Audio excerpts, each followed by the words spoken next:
Salute, salute. The streets are buzzing. Welcome to the chat show, late night chat show on this disappointing morning. But salute to you wherever you are, wherever you're listening. Salute to you. This is your show, the chat show. We shout you out. We keep it 100 and just healthy Knicks talk. Now, the New York Knicks, you see the title, are struggling at the moment, struggles in the garden, and changes are looming. This New York Knicks team is at a crossroads right now, and it was a horrible performance tonight. We're going to chop it up, dissect it, talk about what changes are looming, other storylines that we saw from tonight. We'll go through the box score. We'll look around the trade buzz as well, and we'll talk about what's coming up for this weekend as well. But throw your questions, buzz in the chat as well. We shout you out. But of course, the New York Knicks laid an egg tonight. You see it, 102-91 as well. Got off to a slow start. The starters just did not have it going again for I don't know how many times this season as well. And changes are going to need to be made because the New York Knicks schedule, as you see, gets a lot tougher as well. And the New York Knicks, this was their softer stretch, which is so disappointing. To lose to Charlotte at the Garden, then to lose the other night, and then to lose again tonight to the New Orleans Pelicans. And the way they lost the game as well was very, very, very disappointing. But at the end of the day, it depends which side of the fence you sit on. A lot of fans want changes to come, and rest assured, I feel like changes are going to come.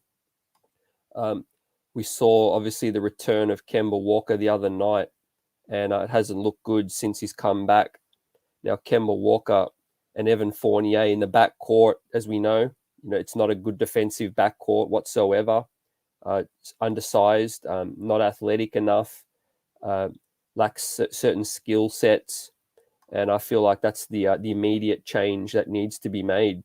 But in terms of future of this organization and other wholesale changes, the New York Knicks front office has a lot to think about right now, a lot to ponder in just the next couple weeks till the trade deadline. The trade buzz is going to continue and ramp up. And at the end of the day, this is a business, right? If you're not performing, then your head may roll. And I think no player is untouchable. No player is untouchable on this New York Knicks roster. We are what we are, what our record says, 22-24, 2 games under 500, fighting for a play-in spot. The New York Knicks are still in 11th, of course. We do have a bit of a buffer on the Atlanta Hawks, 2-game buffer. However, to be fighting for a play-in spot after last season, and the expectations that the New York Knicks had is very disappointing nonetheless. And this roster, the holes, we're seeing firsthand this season, and the holes that this roster has, and the front office has got their work cut out. Of course, young players, some talented young players on this team, but how many of them are getting, the opportunity remains to be seen. If some of these vets get shipped out, we're hearing a lot of trade rumors and buzz every single day. Out there in Sacramento, there's talks that De'Aaron Fox is on the market, and that Sacramento or some people within the organization at Sacramento, may have an interest in Julius Randle. So that's going to be really, really interesting. Julius Randle absolutely stunk up the joint tonight. You saw the box score, struggled, got frustrated with the refereeing, whichever side of the fence you say the referee was tonight. However, Julius Randle does need to be a better leader, need to keep his emotions in check, and he's not doing that at all, right? He's not doing it at all. He's letting that affect his game, and it's been far, far too long as well. So this thing is at a crossroads, make no mistake, and salute Johnny Davis, salute, hope you're well. Can we dismiss the notion that there aren't any player available? We just got to be willing to move as well.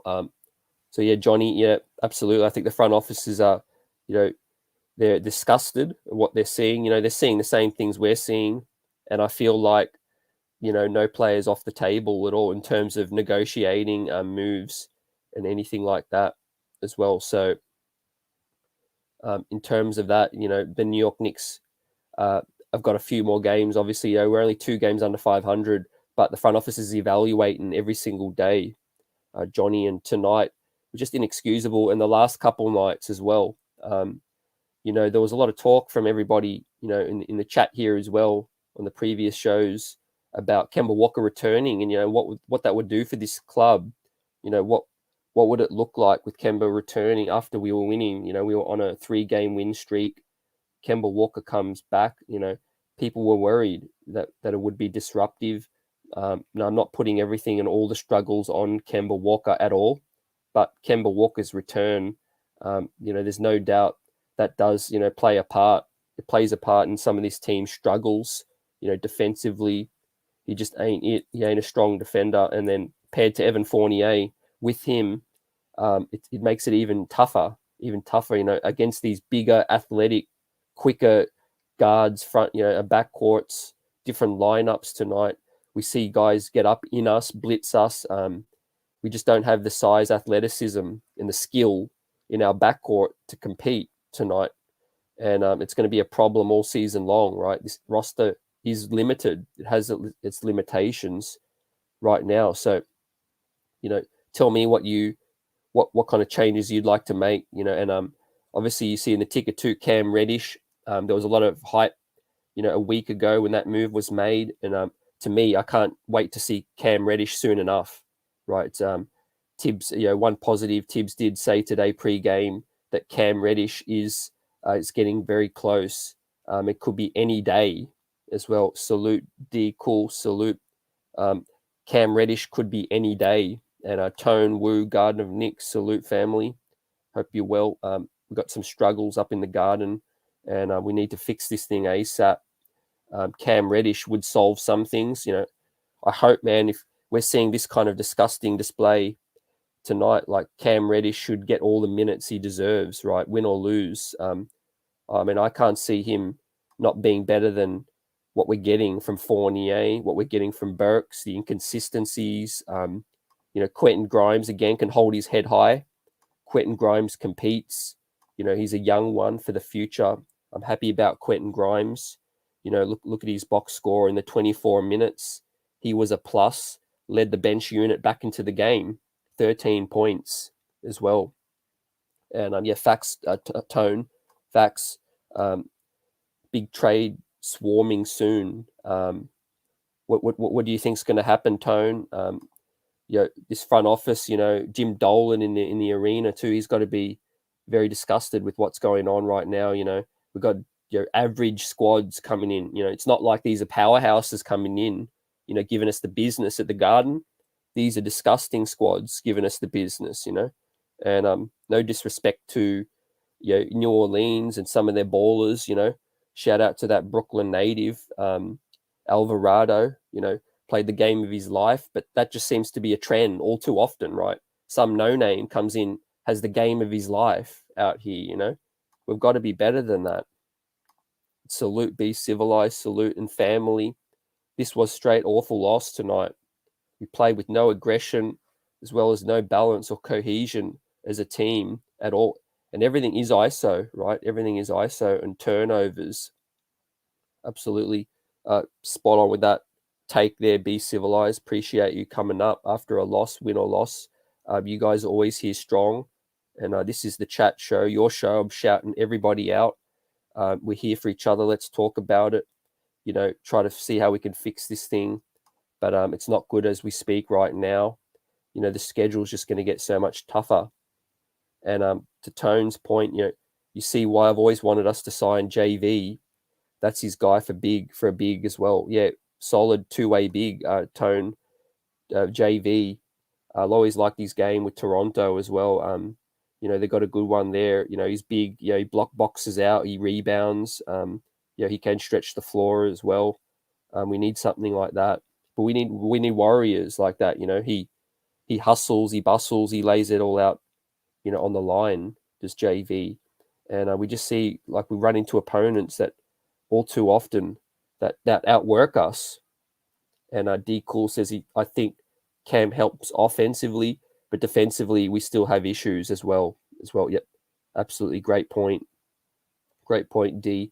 I really was still really looking forward to seeing Cam, and I think he deserves minutes. Based on not even having seen him play, I think he deserves minutes ahead of anybody. Right, we're in quicksand with Fournier, Burks, and that. We're just running the treadmill. And salute Drew, salute. What's good? Ajish, what do we do now, bro? We just lost to the freaking Pelicans as well. I share the same sentiment, man. The New York Knicks, rock bottom, basically. I mean, what else would be rock bottom? Losing to Detroit, this is close. It's got to be close to rock bottom. And again, if you're a proponent, you may bleed orange and blue, and you may not want to see the Knicks lose because it hurts you deep down. But some fans want to see us go low so that changes can be made, right? Otherwise, if we continue to tread 500, what changes are going to be made as well? And like Be Civilized says, facts. What's up with 4 points, right? I didn't catch the whole game tonight, but I caught 2-3 quarters, and I just didn't really even notice Randle had 4 points, minus 26 as well. In his 29 minutes, he obviously sat the fourth quarter. He had to sit the fourth quarter because he was straight struggling. The refs, of course, been awful of late, but I ain't going to put it on the refs tonight. This is about the orange and blue. This is about us getting right, and fixing things, getting this thing fixed up in here. And salute Lynn. I hope you're well, and everybody listening out here. This is the chat show. Let's keep it buzzing.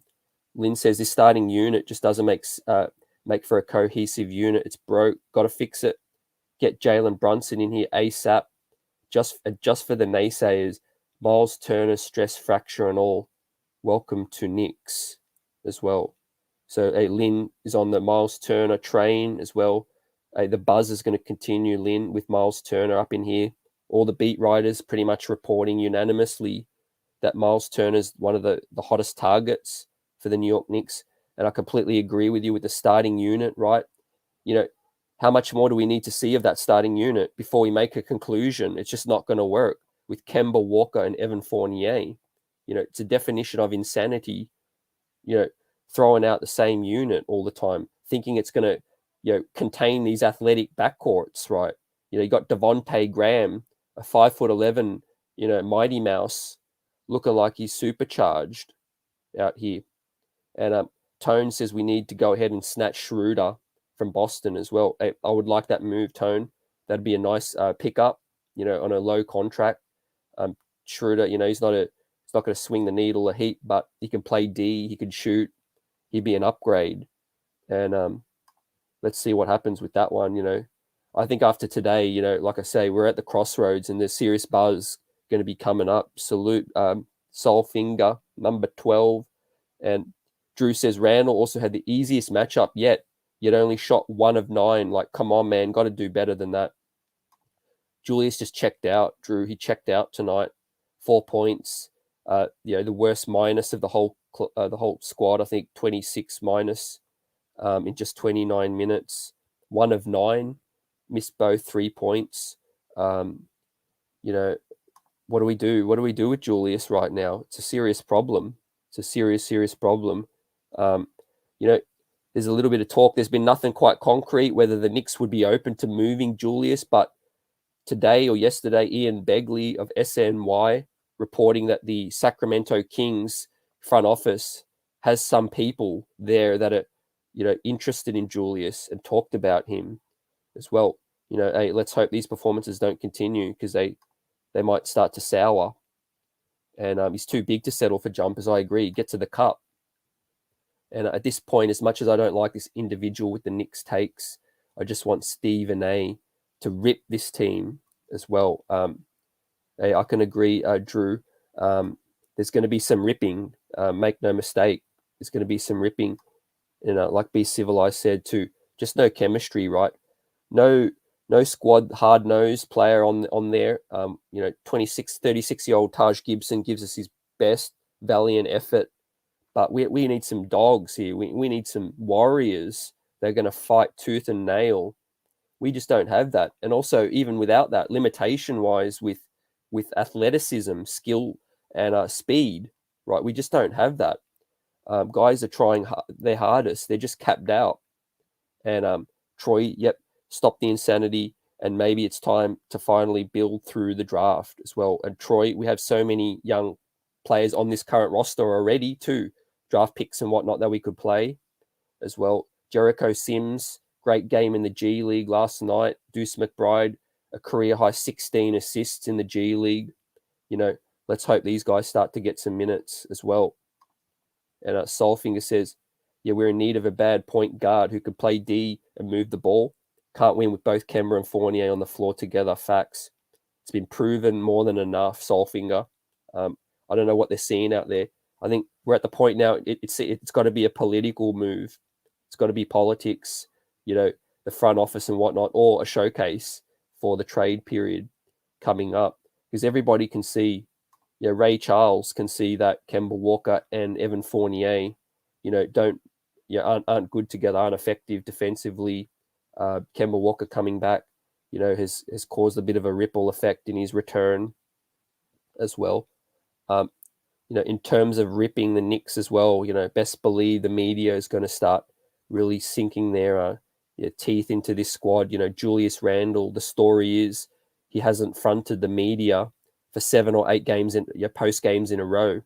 Now, as a fan, as you guys bleed orange and blue, how does that make you feel? Let me know and give us your thoughts in the chat. Julius Randle has not faced the media after a game now for 7 games in a row. Of course, the fish rots at the head as well. Tibbs is the club spokesman. Leon Rose has not spoken to the media at all too. So does that bother you? Does that bug you? I got a guest on the show tomorrow as well. I'll reveal later who it's going to be. They're a beat writer for the New York Knicks. They tell it like it is, and going to be asking them tomorrow these kind of hard questions, exactly what they feel about Julius not facing the media, Jim Dolan, Leon Rose not talking to the media at all. So that's a talking point for us as well. Drew, my question is that what Theo Pinson really that much of a loss to where Randle just checks out of games mentally, doesn't do well. And I wonder if we actually sell, I'm trying not to overreact, but with the more and more time passing, it just seems like we are, it's like what we should do. We experimented to try to make the playoffs and it's failed. Yep, absolutely, And look, that's a fact of life sometimes, Your plan doesn't work out all the time in life and you got to be able to pivot to the next thing, One roadblock, what's your next move? Pivot to the next thing. We ain't in a bad situation flexibility wise, contracts, money, draft picks, all of that. We are in a good position if we want to rebuild. Are they able to make that decision right now with heavy vets on the squad? Tom Thibodeau here as well. Soulfinger, we're a soft team overall, softer than baby. Need a couple of hard heads on the squad as well. Yeah, I'm with you, Soulfinger. Let's see who they look at the trade deadline as well. I know Miles Turner's no tough guy. Jalen Brunson, he's a bit more hard-nosed. Jalen Brunson could get up in you full court and be civilized. Tibbs needs to do a Bobby Knight and smack some sense into Randle and bring him down to earth as well. It's time for Tibbs to really coach for his life right now. I'm not going to try to say that he's on the block, but Tibbs needs to man up, make some adjustments. Johnny, if we got a floor general, do you think the game would have been slowed down for Randle or quickly like to dribble a lot? These other teams get into their set in seconds as well. Yeah, I'm seeing the same thing as you, Johnny, as well. We're laboring up the court. We struggle getting into the offense. It seems like the other guys get into us so easily, right? All the players run up the court, right? Sometimes we can't even get the ball in bounds. Sometimes the defender is on our point guard's hip so bad that we can't even get the ball in bounds, and that we're starting behind the 8 ball. Big Shiesty, imagine how it's going to be when we go against Morant. Oh, man. Let's hope we have a brand new point guard at that spot right there. or Deuce McBride is playing. And again, Cam Reddish, I'm looking forward to seeing his debut. Tibbs said today he's going to be available any day. So we're getting close. And Troy, yes, the front office deserves a lot of blame for these horrible contracts as well that they do. They fumbled the bag in free agency, and the front office has got a lot of work to make amends for.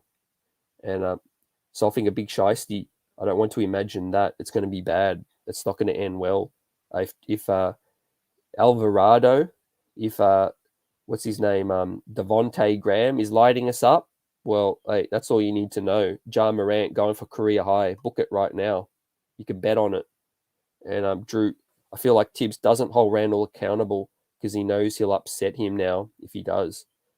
If that's the case, Drew, we've got major problems right there. Right, if a coach is scared to coach, if a coach, the reason why you got Tibbs here is to hold people accountable. That's scary. That's scary talk. And let's see if this front office is starting to sour on Randle right now. Right, they paid him the bag. They're loyal to him. They gave him the home in New York City. Julius Randle, he's not repaying that so far. I don't care if he took a discount. I don't care if he's faced certain things, refereeing, all that. Julius Randle is not living up to his end of the bargain after getting paid the bag, right? And Facts, Big Shiesty says to Soulfinger as well, always on the money there. You guys are wise up in here. This is the chat show. Randle is gone. Muhammad, salute. Randle is gone. Just waiting for Feb extension, the moratorium as well. Hey, the buzz is rumbling, Muhammad. Let's see. He's capitulating. Let's use that word. He's straight capitulating in the Garden right now in the New York City, New York Knicks jersey. He's not living up to the moment in New York right now. You want to take on that role, that mantle, take on the max salary, lead this squad, the most valuable franchise in the NBA.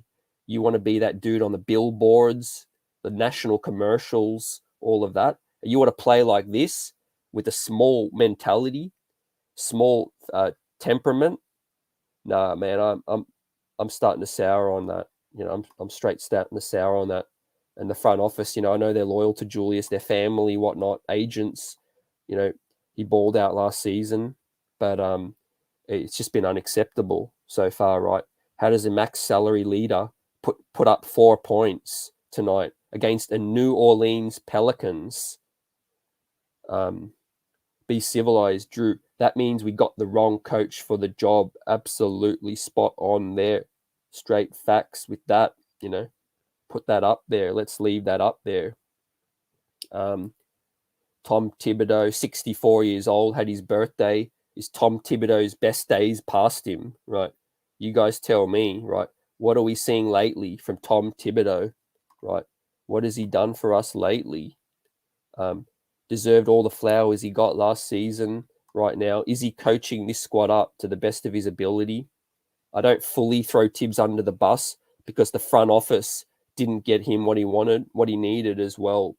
So that's the one reason I want to see this squad with some changes, to give the guy Evan Fournier and Kemba Walker and say, rock with that, and you're a defensive coach. How's that going to help the man? But at the same time, yep, he needs to coach Julius up much, much better as well. Sit him down, don't, even if it's got to be, behind closed doors, don't ruffle Julius on the court when his temper's high, but on an off day, sit him down and just talk mano a mano. And Solfinger Randle was busy crying to the refs tonight again. He gets fouled, the refs don't call it, and he get all in his head and super emotional like a little kid as well. Right, the fact that he pushed Evan Fournier away, got the tee, that was no surprise to me. I've been talking this talk for a while now. That close Brooklyn game last season when the game was in the balance and Randle went and got a tee, I knew this dude lets the moment get the better of him always. And Troy says, no, Randle ball, so we can move him, need that trade value to go up as well. So we need Randle to start balling so that trade value can go up. The contract is an asset. in terms of, it's a friendly deal. He just needs to start playing much, much better. And Drew says, also Tibbs needs to tell the guys on offense to play harder.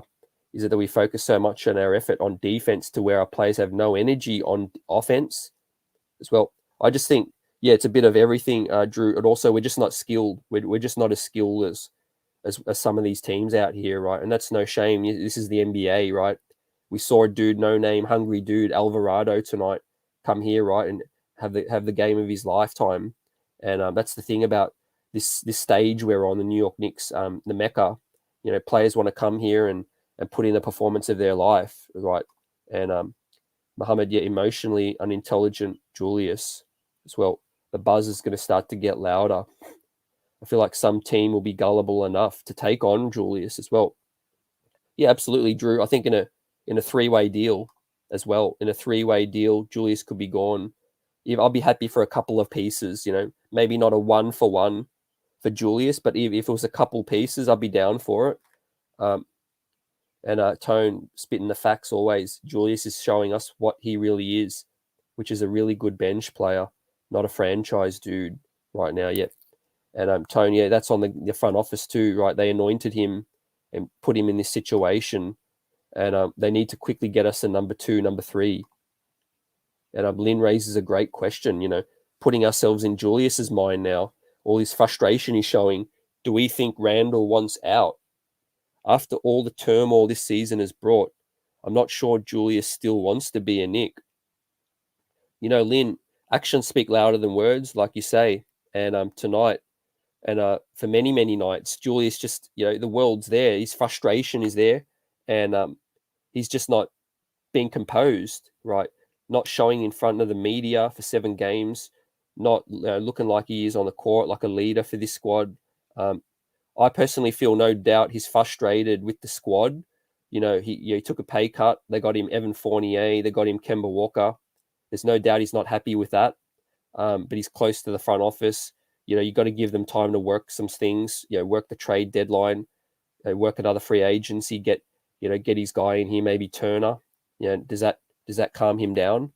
But now the New York Knicks are struggling with Julius as well. They have a big decision to make, because they need to decide, do we go all in to surround Julius, or is that just going to set us back more? And do we need to cut bait with Julius right now, right? It's like a bad relationship. You could go deeper and deeper in it and go further in and sign Miles Turner, thinking that it might make things all rosy. Or is the true issue just Julius Randle? And maybe we just need to look the other direction as well. That's what this front office needs to decide, right? Cut aside the family ties, cut aside all this loyalty. Is it going to work for us from a business point of view? And of course, with Tom Thibodeau, Mohammed says, isn't wrong for the job. Get my guy a good point guard and then see what happens. Julius really is the problem. Nights like this show it as well, right?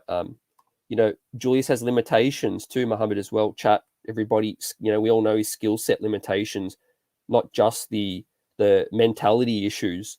Julius Randle, he doesn't have a great handle. He turns the ball over. This is a guy you're trying to have run your offense, be out there leading the team, the true ball handler of this squad, and he doesn't have a great handle to begin with, right? How many times does his dribble get stripped, right? And his decision-making, moving the ball.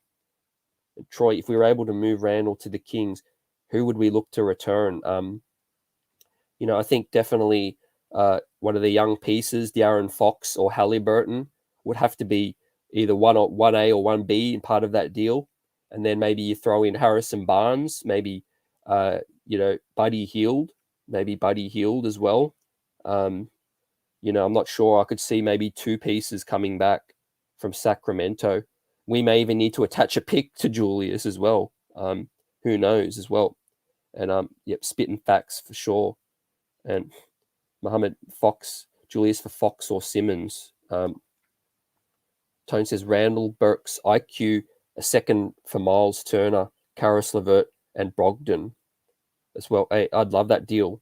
Sign me up. Karis LeVert and Brogdon would help us out. But I'm not sure they're going to move Randle as well as to get Turner in here as well. I think they want to pair Turner and Randle together. But definitely, we're making moves. I see changes coming, ladies and gents, and be civilized. Yeah, Randle at best is a second, third option on a chip team, but for right now, yep, he's our best player right now, and I think it's getting to his head. But I blame management for giving him the keys as well. Absolutely right. It's always on management too, whether a player struggles or not. The management of the team that put him here, put us in this situation right now. They got lauded for giving Julius the contract, but at the end of the day, what have they done to build around him, right? Evan Fournier, Kemba Walker was plan B, plan C, right there. Be civilized. Says Scott Perry, it's your time. This is your captain speaking. Scott Perry's time may be up. A lot of front offices are linked to Scott Perry. I think he might get his time. He might, get sick of New York, in this situation. And you already know facts. E. Gibson, salute, fam. Agree, Randle is a second, third option on a winning team. He doesn't handle pressure well and lacks maturity and leadership skills as well. Yeah, we're putting a guy in a role that he's never been in his life, is Julius Randle too. Facts with that one, right? He's still young, 27 years old, still growing in the league, but 27 is an age where you should be showing by now some composure, right? You've played on squads before with Kobe Bryant. You've played in a losing New Orleans squad. You were winning player last season, an All-Star, most improved, and All NBA player last season. You would have thought, mentally you would have taken that next step, that leap to say, I'm going to be that leader this squad needs me to be. Even though I know I'm not number one, number two, this squad is all I've got. I'm all this squad's got, and I should be showing a better account for myself. Julius Randle, it's embarrassing himself, I feel. And Mohamed Masap, Kemba also has to disappear from the Garden ASAP as well. Where can I help with that, Mohamed? I'll drive into the airport, whatever it needs, whatever we need to do to get Kemba out of here. No knock on Kemba and his story, his personality, what he's done in the league, what he's achieved. I'm just evaluating the Kemba Walker that I see right in front of us right now as well. And that's not a player that should be starting point guard as well. And it should be an atrocity that Tom Thibodeau says Kemba Walker is either a starter or he's out of the rotation, right? He's not a starter, right? He's just not a starting point guard on a winning organization right now, right? One, he can't stay healthy. He can't prove that he could play 5, 6, 7 games in a row with heavy minutes. So how do you anoint that player a starting point guard, right? That's just a losing mentality, And is the front office holding him to ransom, so that their moves don't look so bad, right? Are they trying to put lipstick on a pig right now in terms of make bad moves, try and look? They're hoping that they'll wake up and hope that the bad moves will look good as well. But we were winning with Kemba Walker out of the rotation. What more do we need to see with that? What did we think we'd bring Kemba Walker back and we'd continue to win? And it's not like we're playing good teams, right? We lost to Charlotte. We lost to, that close game the other night, Minnesota. And now we lost to New Orleans, right? These teams are on the brink. These teams are teetering on the edge, right? And they're coming into the Garden and waxing us. And like Solfing, I'm on that as well. We need more athletic players who have B-ball IQ as well, right? Sick of players being out of position and not taking the game seriously as well, getting rattled, in the moment. We need tough guys here. We need ballers here. We need smart players, right?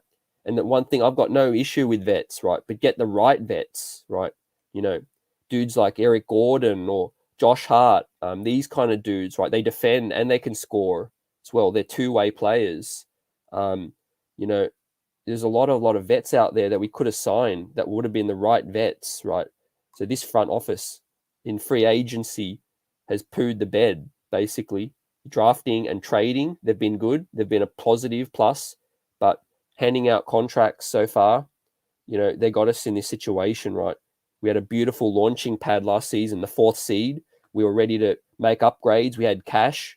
We had the flexibility to take the next step. And now they've set us back in one off season.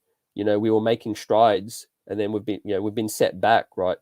Chicago Bulls, Cleveland, soon Detroit might overtake us for all we know, right? With young talent, we're playing 31-year-old point guards, with knee arthritis. And Drew says, I love Kemba, considering Charlotte is my second favorite team. But Kemba is cooked. It's not the same player. He's a 6-man guy at this point, and he should come off the bench as well. Yep, exactly, Drew. Like we said, there's no knock on Kemba Walker. He's had a great career. Unfortunately, you hate to see injuries, steal years off a great guy, a great player. It would have been a great story for Kemba Walker to come to New York and to help this team become a winning team, right? I feel bad for him the way it played out in Boston. I feel bad the way he got bought out in OKC. I was hyped on the move, thinking it would help, but at the end of the day, those other NBA franchises aren't stupid. They saw the situation firsthand with Kemba Walker's conditioning, his medicals. The moves are proof in the pudding. Boston was willing to trade Kemba Walker away and attach a first-round asset just to take back an aging Al Horford as well. So that move was an eye-opener. And then the other one, OKC, Sam Presti wanted nothing to do with him as well. $30 million, was happy to eat some money and buy him out as well. But let's hope Kemba Walker finds a home. I think he could help a team off the bench. But the whole notion that Kemba Walker is a starting point guard, it just irritates me more and more when I think about it right now. You know what I mean? There were games when he would score 44 points or 30 points and we would still lose as well. So, Kemba Walker, when he was in his prime all-star days, he could help a team win slightly. Charlotte had not many winning seasons, but they had a couple. They made the playoffs, 8th seed. But, when Kemba Walker's a shell of himself, he's not helping no team win. And like E. Gibson says, we're 0-3 on this 4-game homestand and versus teams that are or below around 500 as well. And, that's straight facts with that, E. And, it hits home that we're in a tough spot right now, right, with the trade deadline coming up. I'm glad that this front office, though, is proactive. They moved Kevin Knox on and the Charlotte pick that wasn't very valuable. They got us a good asset in Cam Reddish. I only hope that they, manage these assets, accordingly. They manage the assets good. You don't give up the first round selection and Cam Reddish not play, right? Do what you got to do. Get off of Burks' contract. Take a first round pick for Burks. Send him to a contender, right? We need to start thinking about a little bit more towards the future. Yeah, we could still try and win this season, but make the smart moves, right? You got Quentin Grimes, you got Cam Reddish, and you got RJ Barrett, right? If a team can give you a first-round pick for Alec Burks, an inconsistent Alec Burks, absolutely make that move, right? Exactly what we did with Mook Morris. Mook Morris got us a first-round pick, and it ended up being quickly, right? So if a team calls us for Alec Burks, then see you later. You know what I mean? I got Cam Reddish ready to eat your minutes. And of course, my dream is to get out of Fournier's $19 million as well. And Drew, to be fair, Kemba is on an extremely team-friendly deal. So he can be easily shipped out as well. Good perspective there as well. Kemba Walker, $8 million, it was a low-risk, high-reward upswing move. Absolutely, you make that move every day of the week. It was more around their expectation for Kemba. He was their plan A, B, and C, as in there was no backup plan. $8 million swing for Kemba Walker should have been exactly that, a flyer, a swing. We should have been not relying on him to be that dude this season. He should have been a dude that we thought, okay, if it pans out, it pans out. But let's go get Lonzo Ball, let's go get Brunson, let's get somebody else just in case as well. But the front office put all their eggs in that basket right now. And Solfinger was feeling the same way I felt too. Appreciate you, fam. Be civilized. I think Tibbs, the daydreaming of craft beer and pig legs on his couch while coaching the game because his focus on the game is treacherous. Tom Thibodeau as well. Does he, as a 64-year-old man, be civilized, chat, everybody out here? Tom Thibodeau, 64 years old, right? He signed up for a team that will try and win now, right? Does he end up getting sick of this situation? His legacy, all of that, starting to look bad as well.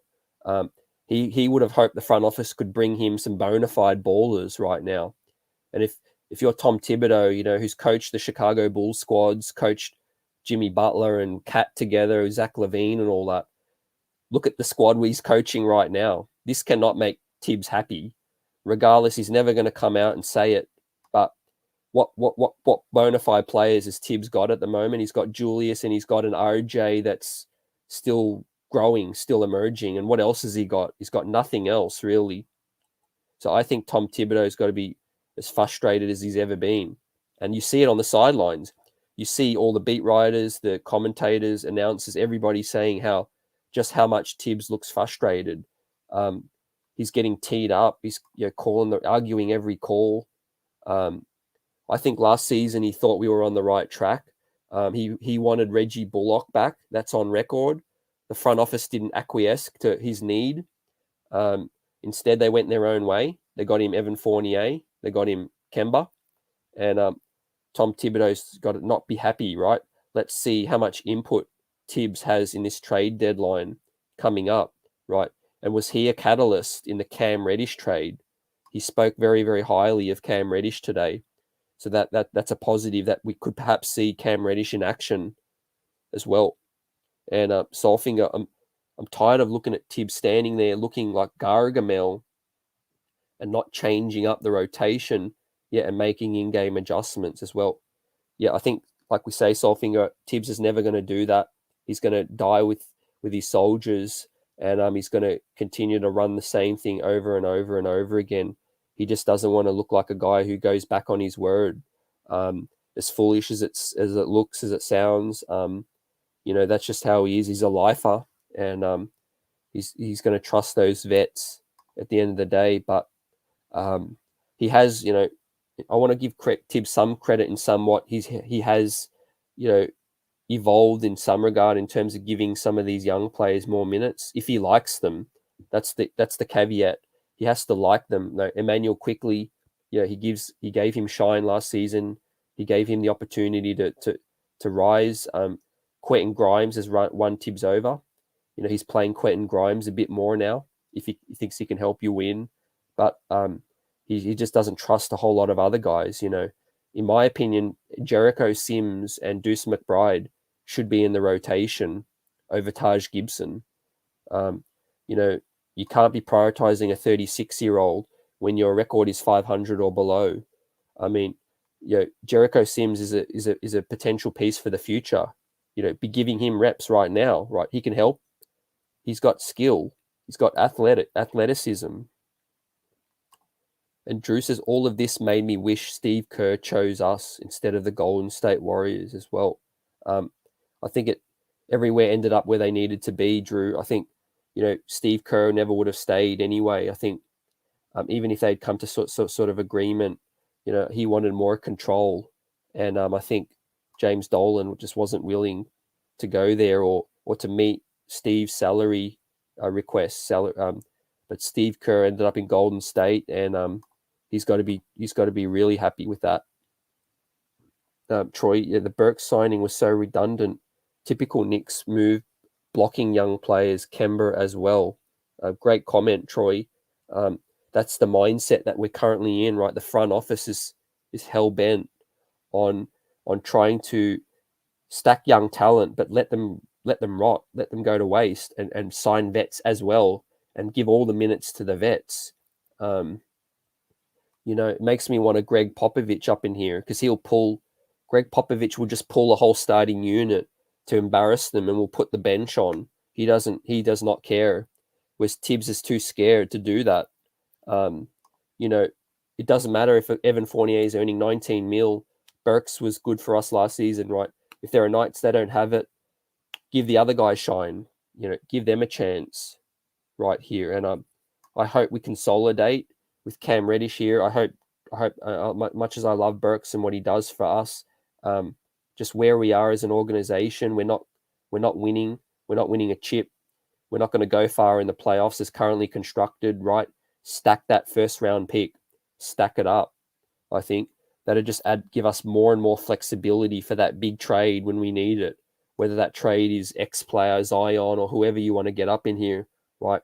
The more first round picks and young talent we have, we can pull off that big trade, And E. Gibson have to move on from relying on veteran role players. Try to make more moves like the Reddish trade as well. Yep, that's smart business too, Eric. E. Gibson. That is a smart move in terms of the front office needing to have one eye further on the future right now. Right, we're stuck in the right now too much. Stuck in it too much. Now I can understand the success last season came ahead of what they expected. Maybe the growth got accelerated, but at the end of the day, we need to make an adjustment now. Pivot towards the young kings we have on the roster. Right, we have some young kings right here. We have Deuce McBride, Jericho Sims, Quentin Grimes, Cam Reddish, RJ Barrett.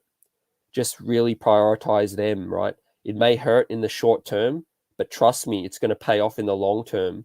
Look at Cleveland. Look at teams on the come up. Look at Charlotte, right? That's what happens when you give young players the keys, right? Young talented players the keys. They learn to win. They learn together. They establish good habits, etc., etc. Not vets like Randle and Kemba and that have been through it all. They've got paid their bag. They've had their shine before.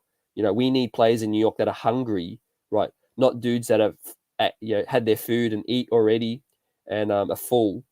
Sitting there at the table with a full belly. And Drew says, honestly, RJ looks like the leader with the way he talks to the media as well. Big up to RJ too. He was built for this. He said it before the draft on First Take. Stephen A. Smith, he said, I'm built for this. Upbringing and all. His father, Rowan Barrett Sr. for Canada. His godfather, Steve Nash, 2-time MVP. You'd be hard-pressed finding a young player in the league that's more solid, in terms of foundation, maturity, all of that, right? And that's just going to help RJ achieve his full potential in his whole career. I don't see RJ Barrett going off the rails at any point in his career. He's going to take himself as far as he can go, right, with this thing. He takes it seriously. I hope he continues to get in the gym, as I know he will, putting up the free throws. He needs to improve there. He's put in a lot of work with his shot, and his shots got better as well. His handles got better. But great point, about his leadership as well. We need to be sending him out to the press conferences a lot more than Randle, that's telling the fans to shut the F up. And be civilized to Soulfinger, Randle is clumsy smurf. Freedom, salute, peace. Did you see the Westchester Knicks game the night before? Jericho really showed some of his offensive skills. He's not just a dunker. We better not lose this young bull. Absolutely, freedom. I peeped that. I peeped the highlights, and I'm excited to see Westchester now, and I'm glad that we're learning in terms of giving these players reps now in the G League. Right, this squad 2-3 years ago would have had Deuce and Jericho on the bench with the big squad the whole season long, just like they did Kevin Knox. Right, they legit wasted Kevin Knox's 2 years of his career because they refused to send him down to the G League once. They kept saying, oh, I think Kevin's better for the practices. He's better with the big squad. No. Kevin Knox would have been better putting up 38 a night, 38 minutes, logging minutes for the Westchester Knicks, right? His confidence, all of that, right? Young player needs to play. And let's hope we see more of that freedom, Jericho Sims needs to get minutes. Deuce McBride. And a salute, Delano. Salute. The streets are buzzing. Appreciate you. We rock together. We ride or die in this thing, the New York Knicks. We're at the crossroads now. it's a bitter taste in our mouth right now, everybody. You know, with 4th seed last season, we knew we came in with expectations. You know, the season's not been a failure as yet by all accounts. You know, 2 games under 500, but boy, is it underwhelming right now. And boy, are we headed in the wrong direction if we don't make a trade, if we don't make moves. You know, moves in philosophy, moves in how we operate, right? And we cannot continue to let, you know, a 64-year-old guy trying to, you know, run all the vets out there if it's not going to get it done, right? Don't kill the future based on the now. And like DSJ, I asked this question on Blorange Tears with Uncle Freezy. Like and subscribe. Does Tom Thibodeau see Obi Toppin the same way he sees Tyrus Thomas? A great question, Delano. Looks like it. I think so. I think he just doesn't. He's just not a fan of Obi at all. Don't know what it is. Obviously, fans always think it's just on the court. Do not rule out the fact that Obi may have said something to Tibbs, maybe barked back at him at the locker room, said something to his face or whatever it is. This game is bigger than just the on the court thing as well. So it may be a bit of everything. It may not just be the fact that Tibbs doesn't like what Obi gives us on the court defensively, but it may also be the fact that, you know, there's some other personal grudge. You know, it'd be disappointing, but maybe there is some other personal grudge out here as well. And the trolls are out in force, so salute. Yeah, true. Freedom, facts with that one. Lucas Samanich too. Freedom and Drew hits the nail on the head there. When will Luka get minutes though? We supposedly stole him from San Antonio as well. Just a quick update on that, Drew. Luka is out still, unfortunately, with a sore left heel. A big man, you know, with a heel injury, they take a little bit of time to heal up. There's barely any reports, right? You can't even get any beat writers report on any of the Westchester guys, which is disappointing. Maybe I'm not following the right guys, but you know, no one seems to be able to give a definitive update on Luka's situation, but it doesn't look serious. You know, they say day to day sore left heel, but I think after the trade deadline, you know, if there's some moves open up and Lucas continues to ball out, he should be back soon. I'd love him in that 4 spot in the second unit if Obi gets moved on, or, you know, maybe even Luka at the 5, Obi at the 4. You know, again, how long are we going to continue to play Taj Gibson, 36 years old? I love him. You know, he's a warrior, 36, giving us all his heart and hustle and muscle. But, you know, at the end of the day, you know, he's going to be 1-2 years out the league, removed soon, right? You know, and then the blink of an eye, you've ruined minutes for a young player. And be civilized. I think it's personal, with Obi for some reason as well. Exactly right. It's got to be more than just on the court. It's got to be something more than that. But with Leon up in here, Leon's fam, they drafted him. He ride or die with Obi. Why isn't some sort of coming meeting of the minds, coming together and sorting this situation out, right? Because you know, I know Obi's prone to blunders. I'm not a Obi stan, but I'm still an Obi fan. But he deserves more than 8-9 minutes. You know, 8th overall selection. You know, be giving him 15 minutes per night. You know, win, lose, or whatever the situation. And like Salute Real King says as well, brings it home. Next week schedule is brutal, right? I don't even want to look at it right now. All I'm hoping for is the trade deadline to come. You know, February 3rd with Julius's deal, you know, being tradable. Trade deadline Feb 10.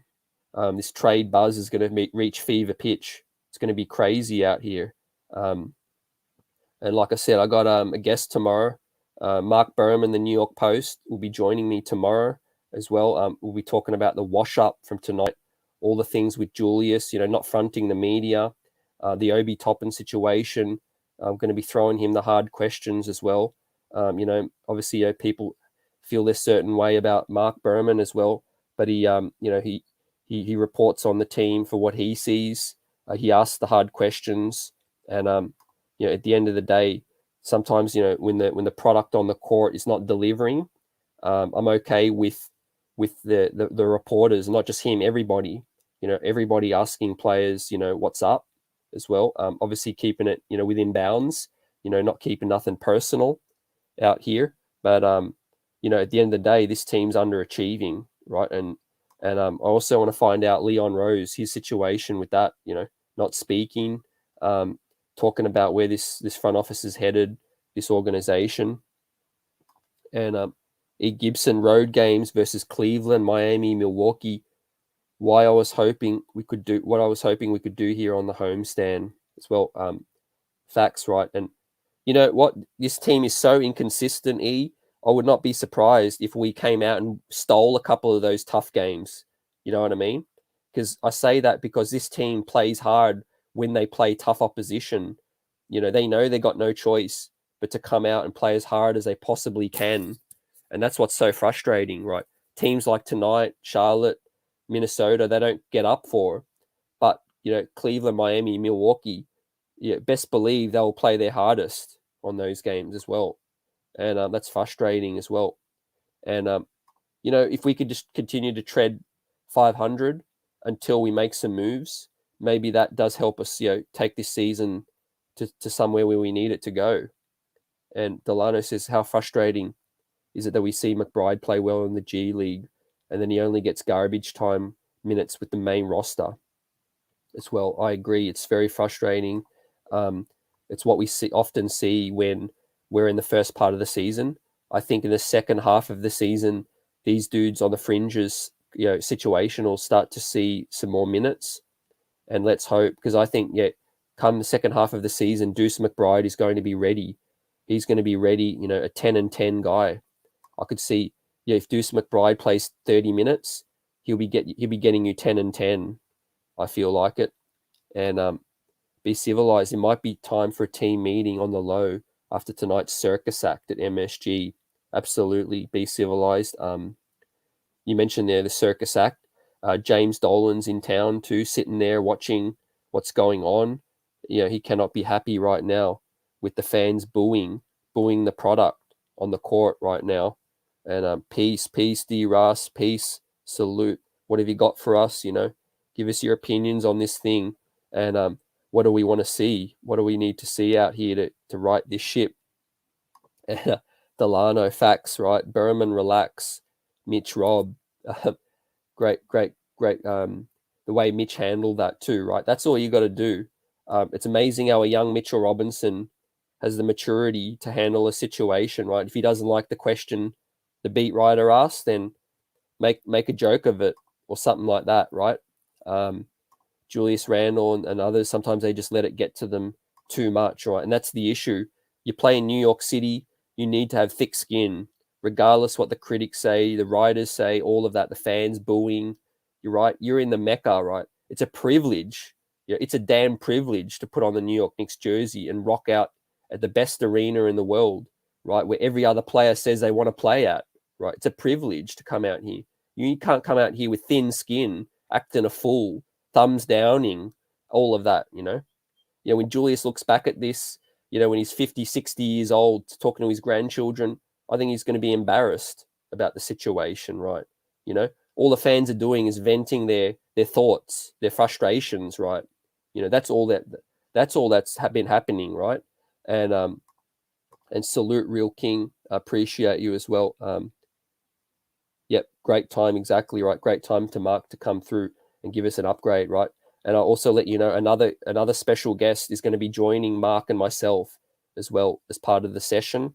So look out for it. Keep the notifications on. It won't be a live stream. I've talked to him about doing a live stream, and we are, going to be doing something like that in the future for sure. But for tomorrow, it's going to be a pre-record. Look for it to drop around 4 o'clock, 4:30 Eastern time. So look for it to drop around then tomorrow. And throw me some questions, throw me some things you would, want me to bring up and talk about as well. Happy to bring that up. And be civilized. We have a problem with 500 teams. We always play down to our opponents as well. Yep, that's a mental approach.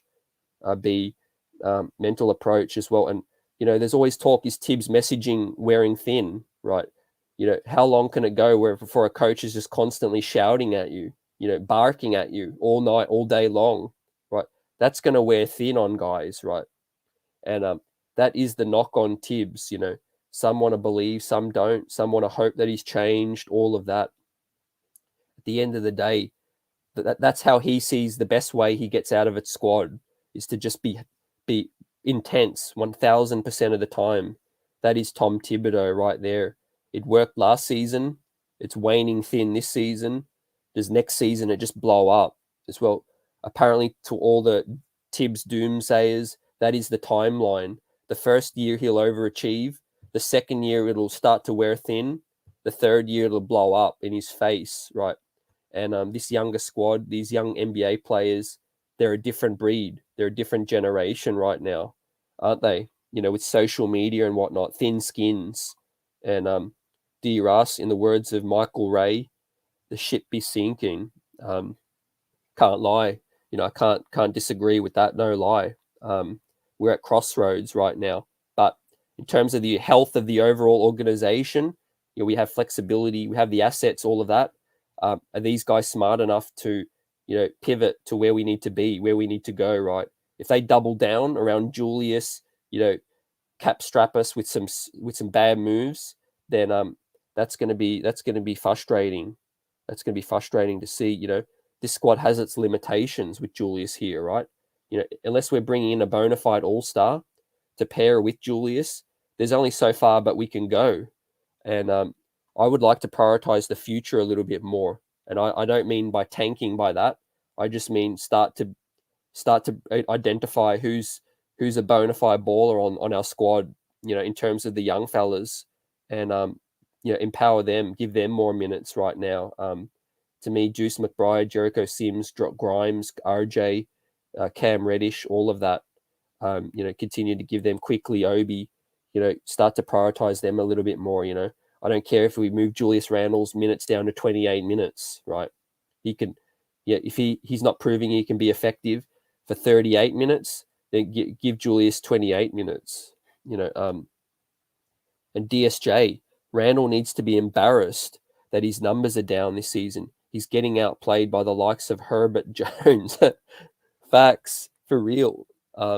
He got straight punked by OG Anunoby as well. No disrespect to OG. OG's, balling out. But, at the end of the day, Randall's struggled against some dudes' length. Also, I do want to point out the last 2-minute report against the loss to Minnesota. You all know 3 bogus calls. One of them was an offensive foul on Julius as well. The refs missed that one. They missed the D-Lo push on Star J Barrett. That's frustrating right there. Horrendous call last night with the Brooklyn assistant coach, tapping the ball out of Kyle Kuzma's hands. All he copped was a $45,000 fine. That's embarrassing from the league right there, right? They're straight making a circus out of this thing right here, No wonder players getting frustrated, getting texts. Cade Cunningham, a rookie, getting thrown out just because he's, taunting a dunk and things like that. So the league's got some things to clean up right here. The product's been pretty average at best. And good morning, Sherwin. Freedom. I'm not really feeling Tibbs, just my opinion. Yep, you're entitled to your opinion, absolutely. Like I said, he got the best out of our squad last season. Has he shown the ability to adapt? I'm not fully throwing him under the bus either. The front office didn't do the right thing by Tibbs. He established an identity last season, and they went away from that identity. They pivot from that. They gave away Bullock, who he wanted. They brought Fournier, Kemba. They've got to live with that at the end of the day. And Sherwin says the Knicks is what they are. I don't see us winning 35 games as well. And Sherwin, you've been consistent with that from the very start of the season as well. I'll give you your flowers all throughout the season as the season goes along. If we end up, getting towards where you think we were, then you are right. I see obviously the trade deadline coming through. Maybe this team can clean things up a bit. I hope, the Cam Reddish trade was a sign of things to come. And salute Quiet Money, salute family. Salute to the chat. That's right. This is your show, the chat show. Put your thoughts, questions, anything out there. I'm going to shout it out. And you see the title. We're struggling in the Garden right now. It's embarrassment. This is the place we should play with the most pride, right? If not anything, what are you an NBA basketballer for? Earning money, being able to play in the Mecca every night, and you're getting punked by dudes out the league, right? Again, no disrespect to Alvarado, all these dudes, Devonte Graham, all that, but I'm sick of the circus show right now, right? It's like everyone comes in and they're a star, right? Every NBA player is a star when they come into MSG, and DSJ development is paramount for a team that has young players who weren't ready to start. But the problem is the Knicks won't develop their own young players historically as well. Absolutely, it's been a track record, DSJ, and how long do we continue to kick that can down the road before we realize it's the wrong way to look at things as well. And look, a lot of people who are high on Kevin Knox, let's use Kevin Knox example, right? We killed the young man's confidence the moment he had a solid rookie year. If you look at Kevin Knox's rookie year, what did we do? We signed Bobby Portis, Mook Morris, Taj Gibson, all of that. And we said, Kevin Knox, you're not getting off the bench at all, right? Whether that was on Fizdale, Perry, whatever, that just reeks of weeds in the organization right there, right? You used an 8th overall selection. Player had upside. They had a great rookie year. And you just killed Kevin Knox, basically, with that. And right now we're doing the same thing to Obi Toppin, rinse and repeat. We're doing the same thing. We might do the same thing to Jericho Sims. We might sign Willie Cauley-Stein or something, another vet. Put a vet ahead of Jericho Sims, keep him in the G League for 5 years. And then we lose him to Sacramento. Maybe we do the same thing to Deuce McBride. We bring, John Wall in here or something else. Quiet says Randle and RJ are now mediocre players and we deserve better than this. I'm a Knicks fan and any player can be dealt. Absolutely Quiet, true orange and blue mentality there. Knicks, New York Knicks, organization comes first and foremost, right? We can respect players. We can appreciate their talent, their dedication, everything they do. But at the end of the day, we're fans of the team and these players come and go, right? In 10 years from now, we'll be rocking some other new young blood. 10 years from then, we'll be new young blood, right? These guys are just here for the now, and we need to get around the team, what's right for the team right now. And Star J Barrett, inconsistent. I still see him as a big part of the future, but Julius Randle, he's not showing me much right now at all. And DSJ says, so what? Sherwin does his 20-point average lead us to wins? And the nerve of you to bring up his average after a game when he scored 4 points as well. And Sherwin, no, I'm down from where I started. I predicted 37 to 41, and I'm now down to 31 and 34, okay? And salute 007. Appreciate you as always. We need to trade Julius before the deadline, and his attitude is extremely detrimental to our young kids. They don't need to pick up Randall's bad habits as well. Absolutely, in terms of so many layers with Julius right now. I can ride with a New York Knicks player that's struggling on their game, but the moment they start look like they're struggling everywhere else, struggling with their professionalism, fronting the media, struggling mentally as well. Again, I appreciate everything Julius has done. He's raised his game to another level last season. He got paid, he got paid a fair contract as well. No one's to blame for the contract Julius got. He deserved that. The front office deserved to give him that. So far, what's disappointing is that he's come in after getting paid the bag, and it doesn't look like he's taking things as serious as he did last season as well. And that's the most disappointing thing for me about Julius right there, right? Every time the New York Knicks get on the verge of getting something great, we pay the player and it seems like they change, right? We give the player the bag and then they're no longer what we need them to be anymore. And freedom, I'm happy for Knox. I saw he got some burn, for the Hawks. facts. And he put up a nice dunk as well. So let's hope, Kevin Knox, it's all up to him. Showing to DSJ, DSJ LeBron have a low scoring game every so often as well. It's basketball. Obi have not scored in 3 of his last 4 as well. And 007, I can hear Ron right now saying, man, don't talk to me about trading Randle. I can definitely agree in terms of hearing Ron say man. But the 007, in terms of talking about not trading Randle, Ron's on that train. Ron's on the train of trading anybody. I spoke to Ron about a week ago, and he's disgusted at what he's seeing, and he's not married to any player. And Ron, not speaking for the man himself, but yeah, Ron is open to making any move necessary that's going to improve the team.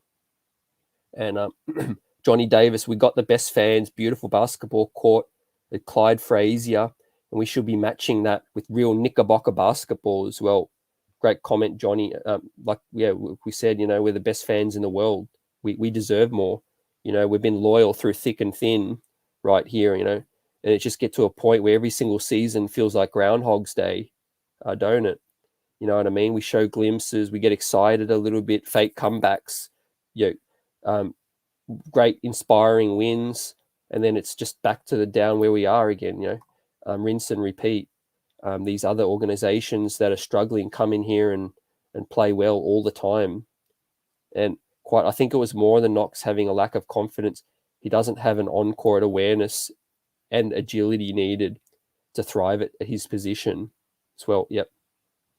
Definitely, Kevin Knox is a big part to blame, for his current situation as well, is Kevin Knox. But definitely, we needed to be aware. We drafted an 18-year-old project that was a heavy project. We gave him all the minutes he needed in season 1, and then we just abandoned course. We abandoned ship with Kevin Knox as well, for a player that needed years and years and years of development as well. So the front office is on that. There was Shai Gilgeous-Alexander, Miles Bridges, Mikal Bridges. I mean, take your pick. Ray Charles could have picked a better pick than Kevin Knox at that point in terms of just playing it safe and going for one of those guys. They all look like solid pros. You didn't even need to know much about basketball to know that in college, Shai Gilgeous, Mikal Bridges, Miles Bridges, they all had the pedigree. And not just from 1 or 2 people, everybody could see that those guys would be, winning players, contributors. And E says New York Knicks has made some bad picks as well. Obi, Knox did not deserve to be lottery picks as well. And that's unfortunately can send an organization to the bottom, and it can send them back to the top real quick, is the draft selections as well. That's why I'm happy with who we got, in terms of the new scouts. And Be Civilized Randle is in his bag right now. You saw him go head to head with the ref, the frustrations, Evan Fournier having to quiet him down. Evan Fournier trying to step up and be a leader out here. Salute Evan Fournier for trying not to have the situation escalate right there as well. Who else is stepping up? I mean, the front office needed to get some on-court leaders as well. Who else do we rely on? D Rose is out, but he's a quiet leader. He's D Rose. Taj Gibson, he's the only vocal leader on the whole squad. And Sherwin M, the only thing Randle have done is that disagreed with the apologizing for cursing out for the rude fans as well. Yeah, I didn't think he needed to apologize to that either. He didn't need to apologize, but I've been saying he should have handled that situation better as well. And I think what they're learning is he's just not fronting the media now. That's the main reason Julius Randle has not faced the media, I think, in 7 games. It's not a media boycott. It's nothing like that. I just think he's so emotional now. He's so charged after a game. They just do not want to repeat. They do not want to put him in that position as well as he probably says there's no need for me to get out there as well. And Sean loves to bring up Obi in the negative because he's a hater. If someone has a good game like Mitch, you'll bring up Obi. Grimes rookie record, 7 threes, and Obi is a bust. and be civilized. Everyone is expendable. I love the front of the jersey and not the back as well. So facts, front of the jersey all day, every day. B, and that's never going to change, right? We're fans of the team. Like I said, players will come and they'll go. And I'm all about what have you done for me lately in terms of this squad. Orange and blue, that'll never change, right? We haven't won for so many years and we're still fans. But, we need to continue to see this team grow. And RJ hits a buzzer beater and Obi is just a dunker. Freedom, tell the brother Ron, Knicks Nation misses him and wishes him nothing but the best. Salute Freedom, will do, absolutely. Hopefully you can tell him yourself too. Ron's going through some things. He's a busy man as well, but we're in touch, and he's going to come on hopefully at some point soon. Definitely, I think at some point this season, Ron's going to come through. You can also see him. He stops through to see his Unc Freezy fam over there. Blorange Tears. You can sometimes see Ron pop up on that show as well. Blorange Tears, and also For the Love of the Game with L, Hardwill, and Heck as well. So subscribe to those platforms. Ron, man, blessing everybody out here. And Quiet Money, it's all about the money. That's what this league is now built on. Back in the day, every good player wanted to be the best and toughest. Exactly. It was motivation, wasn't it? Now it's all about securing the bag. Look, that's so on the money. Quiet, but it's depressing at the same time too. But that's just the product of the year we're living in now. The new generation, social media, stats as well. I know you guys probably peeped LeBron James sitting on the bench with a stat sheet in his hand as well. At the end of the day, that's disappointing.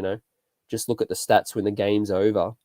And Miles McBride dropped 15 and 9 against Houston. Get rid of Obi. Mayday, mayday, mayday, crash landing.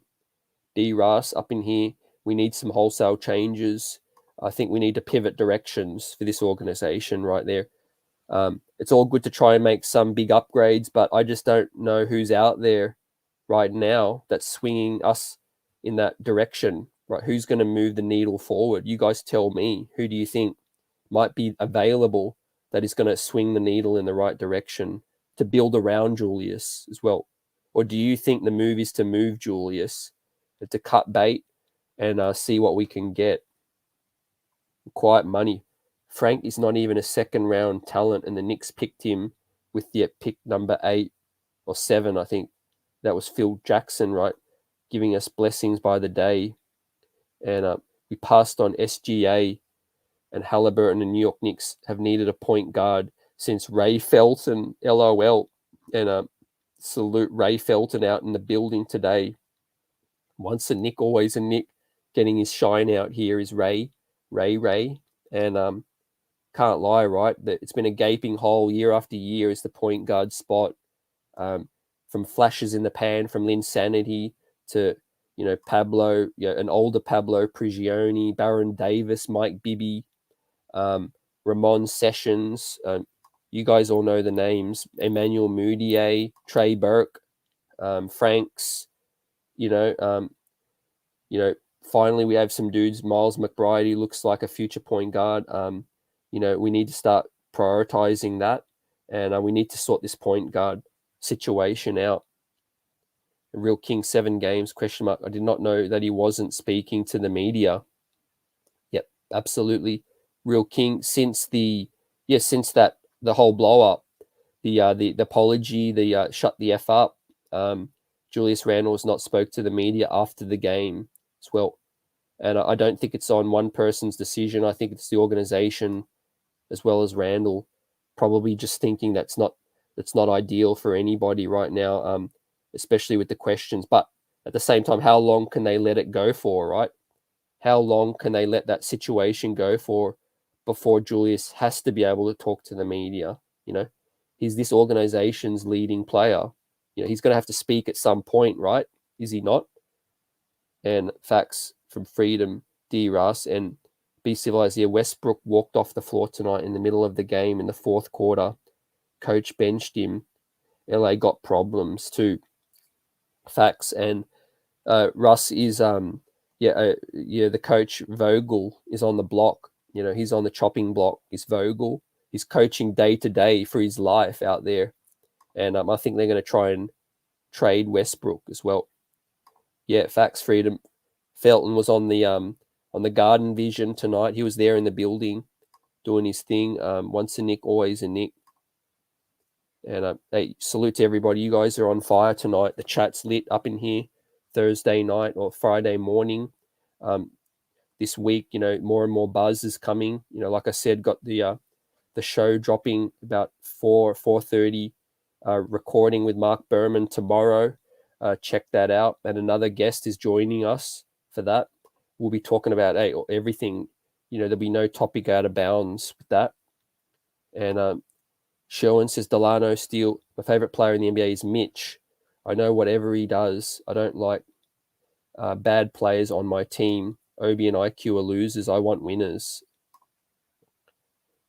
We should be sellers at the deadline. It's going to be a long, hard road, but we need to find hidden gems in the draft until we find some adequate building blocks as well. Yep. Just be patient. Yeah. Keep stacking young talent. Keep stacking it the right way. We're kind of, the frustrating thing is we're kind of halfway there to the way I want to build. We got the Grimes, we got RJ, we got Cam Reddish, we got Quickly, Top, and Mitch. We got some of these dudes, right? We just need to continue to play them heavy minutes, live with the results, live with the results. I'm pretty sure they could get us to the play-in still, right? Which is where we're bound.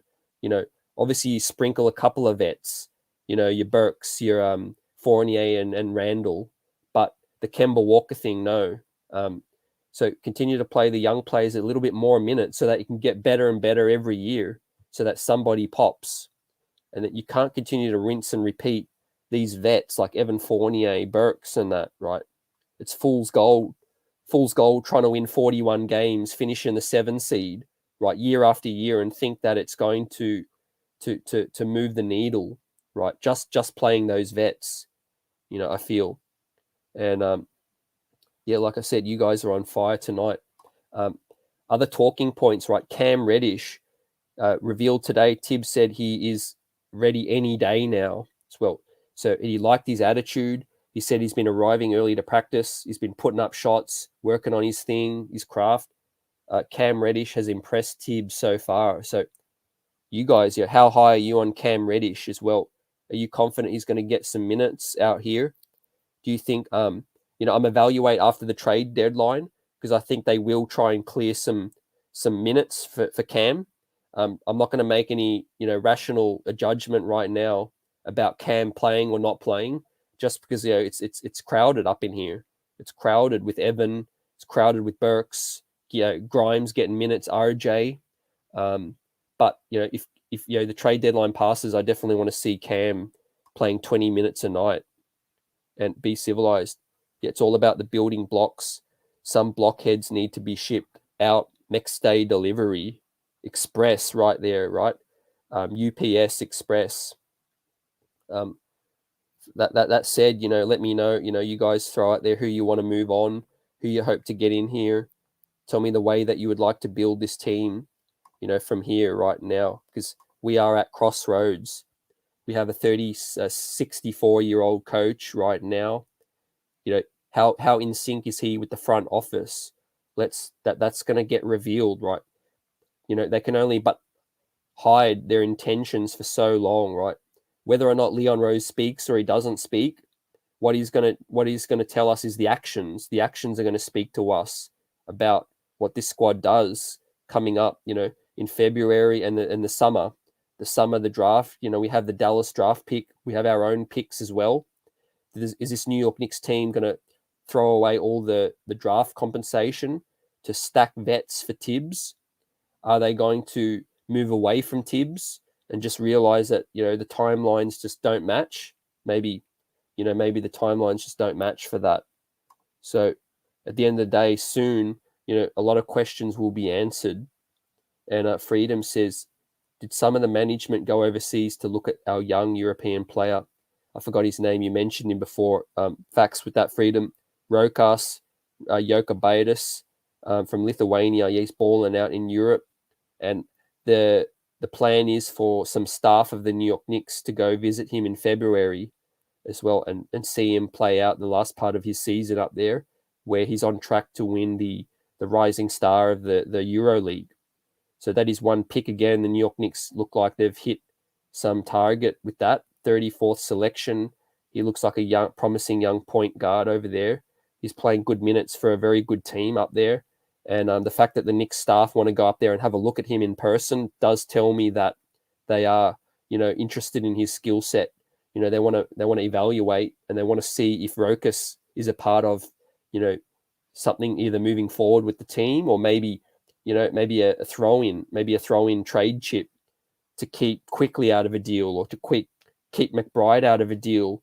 Maybe they want to get a closer look at Rokas as well. So yeah, the squad's going to go get a look at Rokas in February, and Quiet says I'm going to go out on a limb and say that Cam won't only get minutes, but he has the potential to be our best player.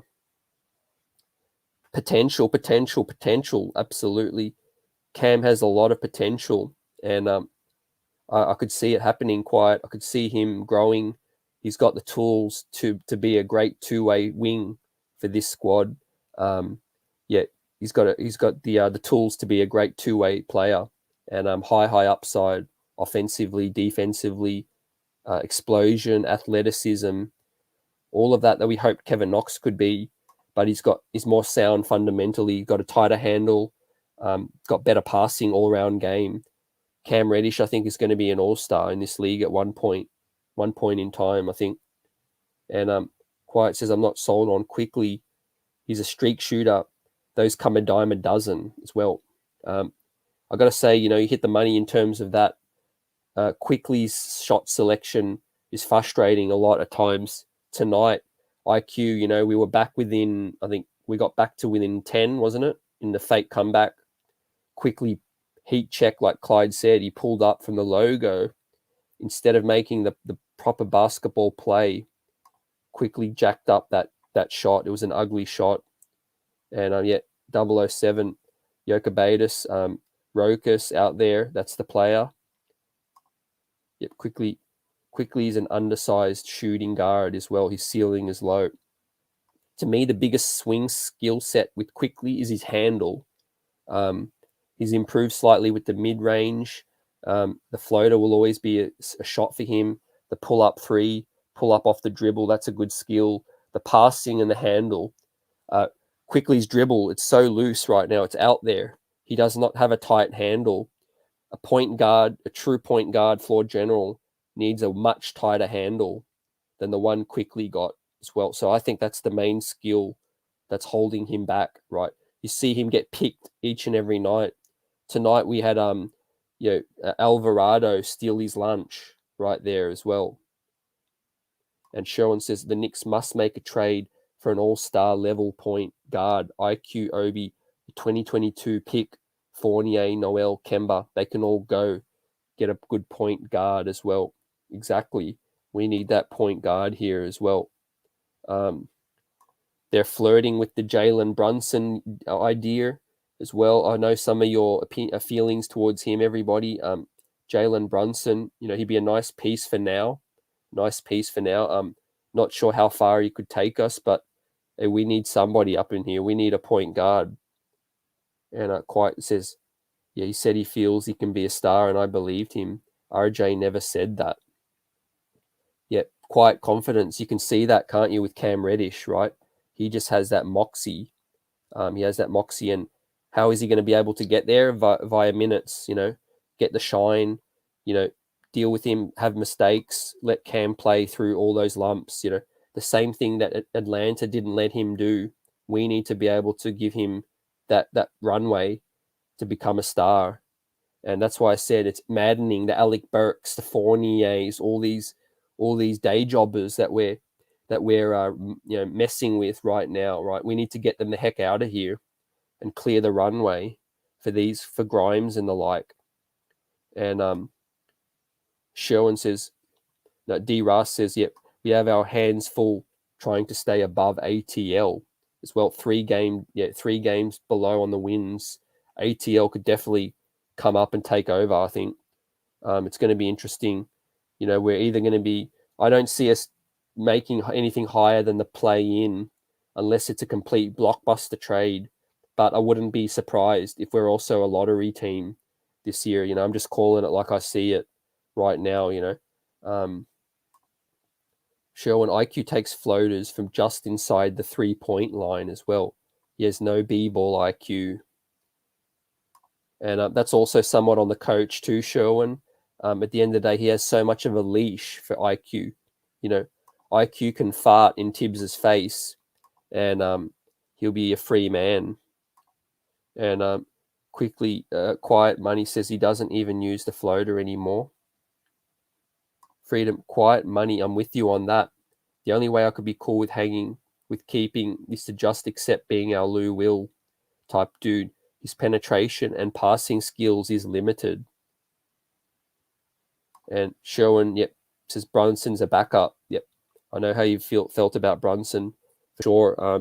We definitely shouldn't be giving up anything substantial for a Brunson as well. If that is the move, we should not be giving up a lot in that deal.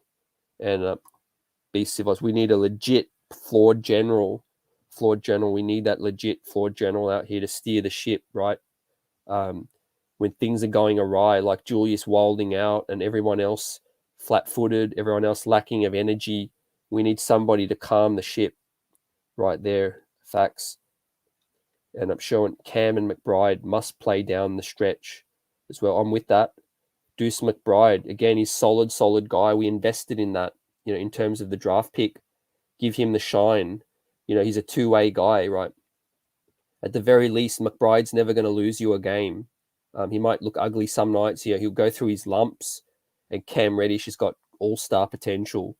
So that's the kind of high upside we need to be rocking with every single night, right? I can't take losing to mediocre teams with Alec Burks playing 30 minutes, Evan Fournier playing 30-something minutes. You know what I mean? Like, we've been through this before. We've been through the Aaron Aflalos, Courtney Lees, all of this, stuff up in here, It never gets us anywhere right there, Signing mediocre vets.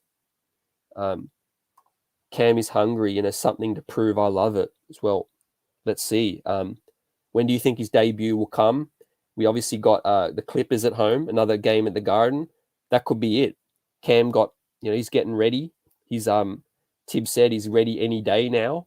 One more a day off, and then we got the Clippers at home. Maybe they target that to be Cam's debut as well, and he lights a fire under the team, right? That'd be nice. And at the very least, a healthy Cam, right? It's going to make Fournier and Burks scared for their minutes. It's even going to push Grimes and RJ even more. And 007 can't argue with Obi just being a dunker. Funny thing is, and all the so-called experts said that he was the most NBA ready. Without a true point guard, Obi is a non-factor. And be civilized, yet Cam got love for real. And 007, I hope Cam brings the defense and energy to the first unit that we're lacking as well. That's what I hope. That's my dream, for Cam to be up in here strong by the second half of the season, and maybe Fournier out of here, maybe Fournier's dealt. And let's hope that Cam Reddish is given an opportunity, right? We gave up assets for Cam. We believe in his skill set. He's got potential. He's got all the talent in the world. Let's give Cam that chance to be that next star, hopefully next to RJ as well, on the rise. And I'm with that as well, all day, every day, twice on Sunday. Move Fournier to the second unit. Unfortunately, I don't see it happening, just because the trade deadline is coming up, and they probably want to showcase Fournier as much as possible. And Leon Rose does not want to look like a fool with spending that money on the Frenchman as well. But credit to Fournier, that sort of turned his season around somewhat. He was looking like a straight sunken cost at least 5 games ago, but he's turned things around and he's looking somewhat decent. I just think it could have been money better spent for the $19 million. And like Be Civilized knows, Let's get him to LaGuardia.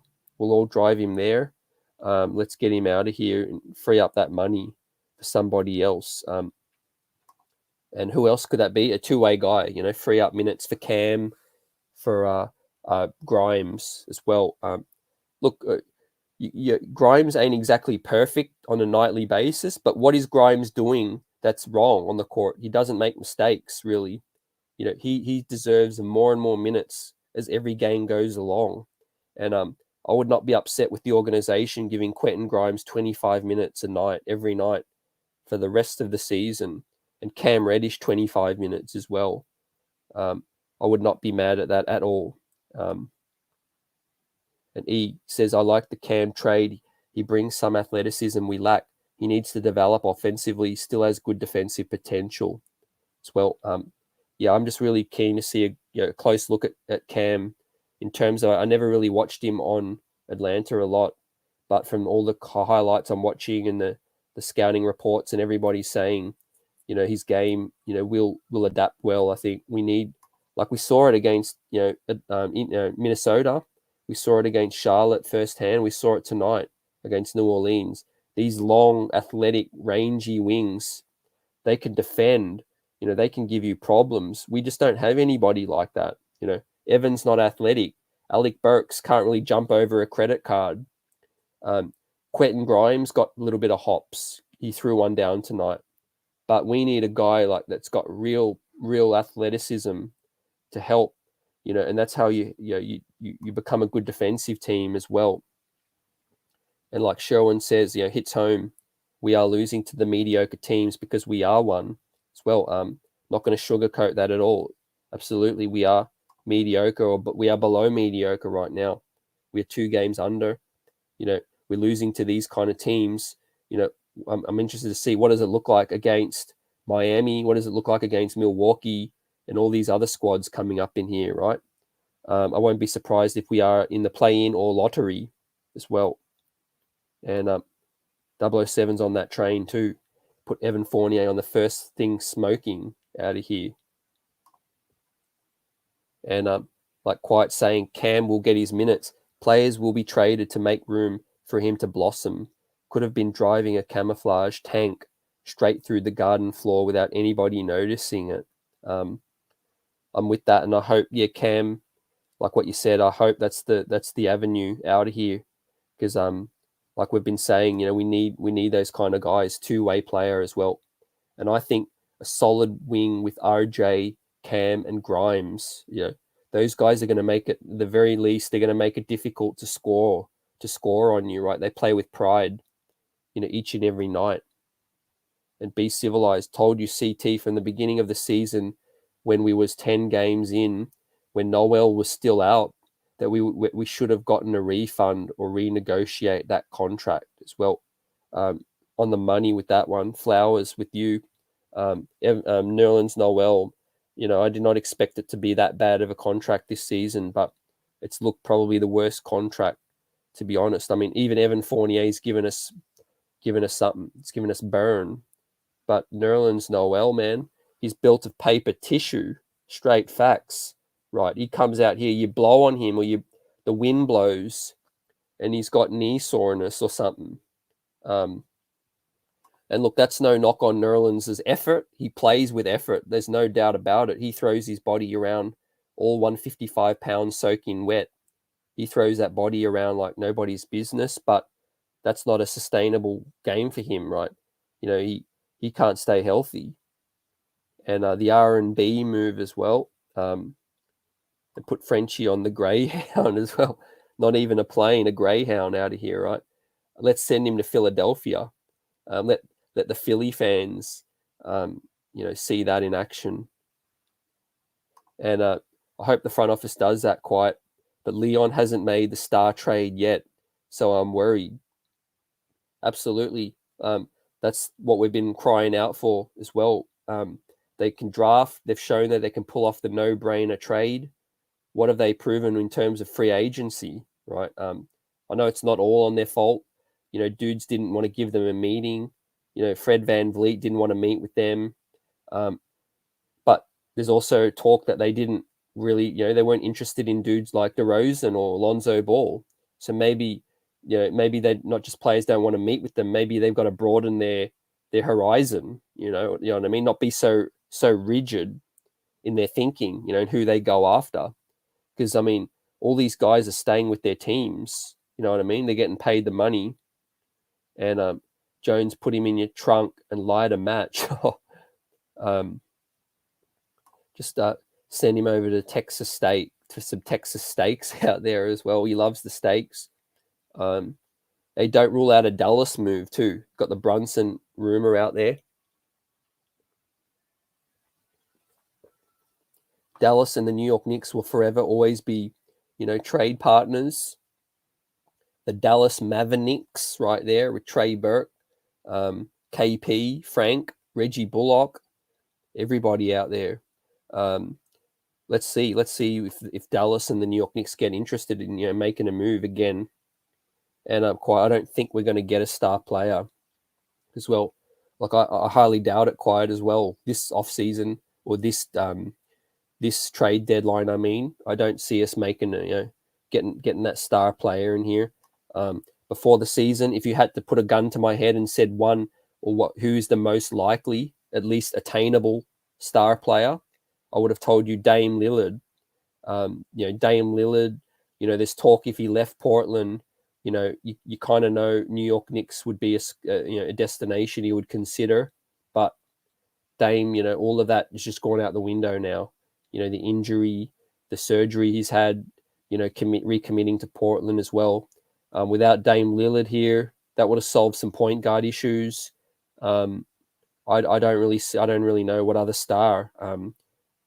The Cat thing I thought would have been more likely, given his relationships and all of that. But Cat's looks like he's okay to ride it out for now. Minnesota are in the playoff hunt. They got young Ant Edwards. They got Malik Beasley. They got his boy D'Lo Russell. So I scratch Cat off the list. Who else is on the list? Maybe De'Aaron Fox. Maybe that is the closest thing. However you rate De'Aaron Fox, let's see. I don't really know whether he's that dude. Maybe Ben Simmons. Maybe we're closer to being in a Ben Simmons deal than we think. But I can't really see that clear-cut star that's on offer for the New York Knicks right now. We may have to wait a couple more years at least. 007, sadly, I think you're right. Leon is very conservative with his trades and he's gun shy to use our assets to make the big trade as well. And fam, the clock is ticking. You can only but play it safe for so long, right? The fans are going to get impatient. Like we've been saying, you kick the can down the road. That's okay, after year, in terms of not putting this team into a bad salary situation. But at the same time needs to come where you got to make a move, right? You're here for so long. Tom Thibodeau, you gave him the job, 64 years old, right? If we knew it was going to take 7, 8, 10 years to build, we could have gone with Kenny Atkinson. We could have gone with Mike Miller, once a Nick, always a Nick, Mike Miller. We could have gone with Woody Woodson, Johnny Bryant, whoever you want to have up in here. You know what I mean? But we went with Tibbs. That signified that their plan was to get vets in here, get vet winners, stars, whatever it may be, right? They gave the job to Tom Thibodeau, and they're gun shy to make any big moves right now. So let's see freedom. We're going to need all 155 pounds of Nerlens Noel, trade value to be shipped out of here as well. And Nerlens stuck up with a cap gun as well. Yep. Yeah. In terms of that was a bad move. $10 million. I think they were scared about Mitch's future. I think, no lie, they signed Nerlens was because they weren't sure of what the Mitch situation, would end up looking like as well. The only way we move Noel is a filler in a bigger trade as well. Facts. Yep, the $10 million. Let's see what happens with that. Tibbs is a Tibbs guy, but he's got to be frustrated right here with Nerlens Noel's availability. And be civilized, keeping it real as always. To be honest, we just have to soak it up and make do with this team, because if a splash has happened, it's not going to Leon Rose. It's all about calculated moves as well. Yeah, like we've been saying, that they seem like a smooth, calm, front office at the moment. They don't seem to be in any rush, stacking assets, signing dudes, drafting dudes. It did surprise people that the New York Knicks drafted 4 players last season. We selected Grimes, McBride, Rokas, and Sims. That was surprising. But Leon Rose is making calculated moves. The Cam Reddish, a lot of people are saying, was a precursor to what's to come for this. Maybe they want to either package Randle, they want to package RJ, package Randle and build around RJ and Cam for now, see what he can become. Either way you slice it and dice it, the Cam Reddish trade, does have a reflection of what this front office is probably thinking, which is, starting to plant seeds, right? Starting to plant some seeds in terms of hoping that the organization can hit on something on a young talent as well. So there you see, tonight, obviously a huge disappointment again. The bench brought us back in the game when the starters sat. We had Grimes come out and ball out, played solid D. We see Jericho Sims, Deuce McBride, DNPs again. Let's hope that doesn't continue. But I understand now we're in this showcase period, right? So I'm not going to get too riled up over the vets getting the minutes right now. The facts are that we are broaching the trade period. Everyone's on a showcase right now, each and every night. Front offices around the league are watching the New York Knicks play, right? Front offices that are in negotiations watch the New York Knicks stink it up against the Pelicans tonight, right? They're going to watch us the next night against the Clippers. So every player is being evaluated. Let's hope, at least for now, like Be Civilized says, we just have to soak it up, make do with what this squad is right now. Hope that these players show some value. Kemba Walker, Fournier, Burks, having a mini fire sale, or to make that smart trade for a star young player on the come up as well, if we can get involved. The closest things I see is the Fox and the Ben Simmons thing. I don't really see any other young player coming out, being surprising everybody. I think Donovan Mitchell's still going to be there in Utah for a few years. I think who else we got? Zion, that's going to play out in probably another year or two as well. Shai Gilgeous, let's see what happens with Oklahoma, as well in that situation. But hey, there's a lot more rumblings and buzz to come as well. It's been a great show tonight. As we start to wrap it up, give us your thoughts moving ahead and what you think about the Clippers matchup, right? If tonight was a must win, then what is the LA Clippers game, right? In terms of, we could go 3 games under 500 coming up to that tough stretch, in the West Coast, or against the tough Eastern teams as well. So the Clippers game is going to be brutal as well. The New York Knicks, are facing the Crossroads with the trade deadline coming up, and we need to pick up some wins. No lie, players need to start playing better, and just so that they can start to look like a more attractive asset. The disappointing thing, especially like we say about Nerlens Noel, the fact is Nerlens Noel, like, he has no value right now, right? How can any front office, make that trade for him? Or regardless, unless he's a throw-in, he's just a throw-in to make up a trade. The front office knows what Nerlens Noel brings you, but I think at the end of the day, Nerlens Noel being out is going to make that very difficult to trade. I think it's going to be a very difficult, thing to trade right there. So let's hope Nerlens can at least come in here and and look like a player that can stay healthy as well. And of course, like I said, tomorrow, keep an eye out for the interview, the pre-record show with Mark Berman and another guest that joins me as well. We'll be going through everything, the latest and greatest buzz that's taken place over this poor 3-game stretch as well. We'll be talking about the trade deadline.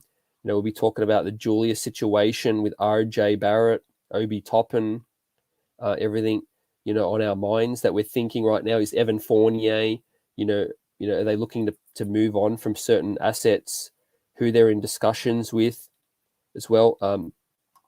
Be Civilized says the Clippers are depleted at the moment, which is an any given Sunday as well. We have to bring effort and energy as well, play New York City basketball and control the pace as well against the Clippers. So appreciate that insight.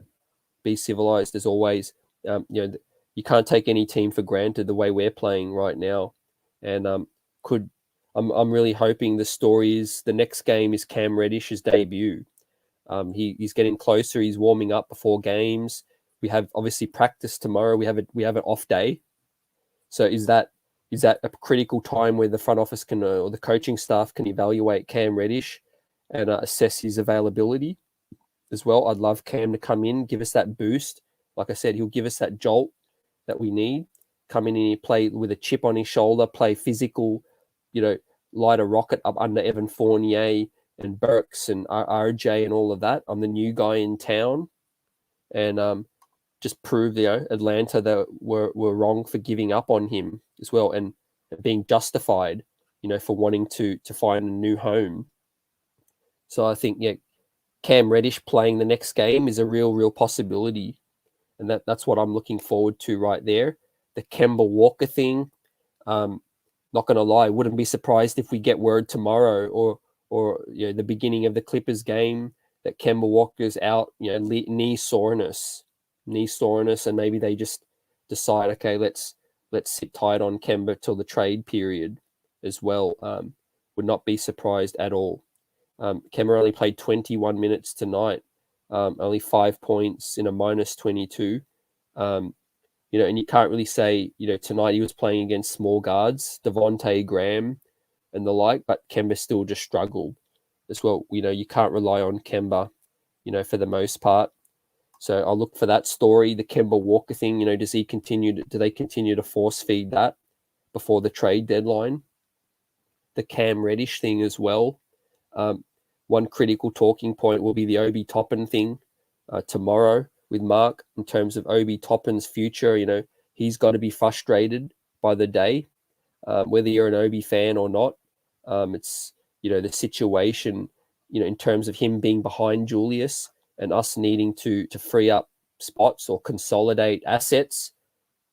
What do we do with Obi Toppin, right? If Randle's that dude we're building around, then you're wasting the 8th overall pick on a player that plays 10 minutes each and every night. So if I had to pick a player that I think will be included in a trade, I mean, you got to start with probably Obi. You got to start with probably Kemba. I'll give you odds on Kemba and Obi to being the two most likely players to get traded. You know what I mean? Fournier, I could see them hanging on to him, or a team, not being able to take that contract.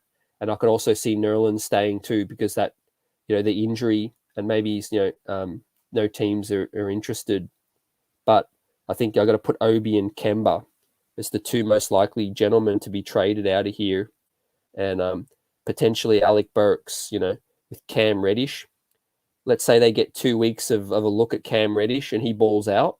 Maybe that changes their thinking on Alec Burks' situation, and a team, they could get a couple second rounders or a late first round pick for Alec Burks, and Cam Reddish is balling out. Maybe you need to just, make that swing, make that trade there to free up those minutes. So I'd probably say Burks, Kemba, and Obi as the most likely players to get traded as well. And like I said, I wouldn't rule out a Rocast trade, which is maybe why they're going over there to look at him before February, because, I tell you, for many reasons, it's attractive for teams. Rocast is a stash asset for a team that does not have to pay him any salary.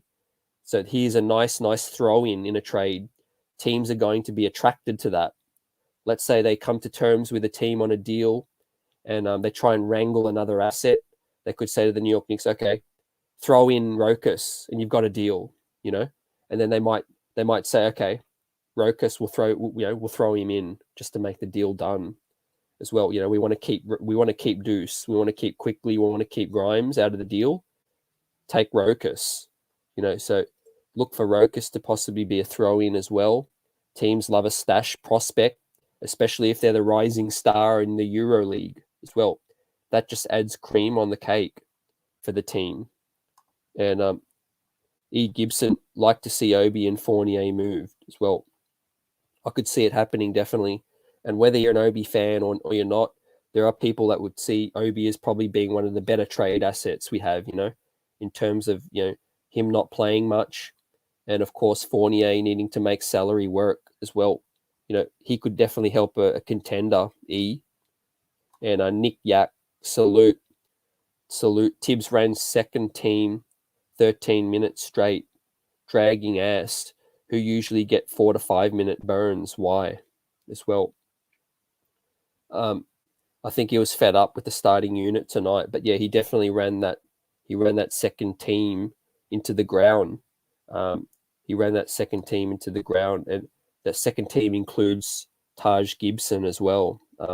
You could clearly see when they do run out of gas, Nick Yak, and like Quickly, he runs down the court and he just pulls up a logo shot, right? That's not good not good winning habits, you know. Take it to the cup on a fast break, right? These pull-up threes on a fast break, especially when you got numbers, right? If it's one-on-one, I understand those pull-up threes, but yeah, if you've got numbers on the fast break, you know, put your eyes up quickly. You know, need to see him continue to get better shot selection out of that, right? Because we were making a fake comeback, and but you know, we weren't likely going to be winning. But Quickly needs to develop that, you know, for the future and his future development as well. You know, making the right smart play as well. But again, you know, I'm really liking Quentin Grimes. You know, it's been one of the main positives for me this season, right?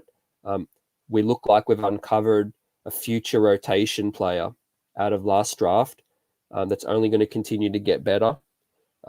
We don't really know what his ceiling is. We know he has limitations in terms of shot creation, you know, athleticism. But Quentin Grimes is a fundamentally sound player, two-way player. He helps teams win. You see it in the box score each and every time. He shoots the three. He's 3-and-D quintessential. He's only 6'4", obviously, but Quentin Grimes is going to help this team win, you know, when he gets more minutes. I'm glad he played 24 minutes tonight. Happy about that. It was 5 of 9, deserving of that. 3 of 6 from 3. You know, take a bow, Quentin Grimes.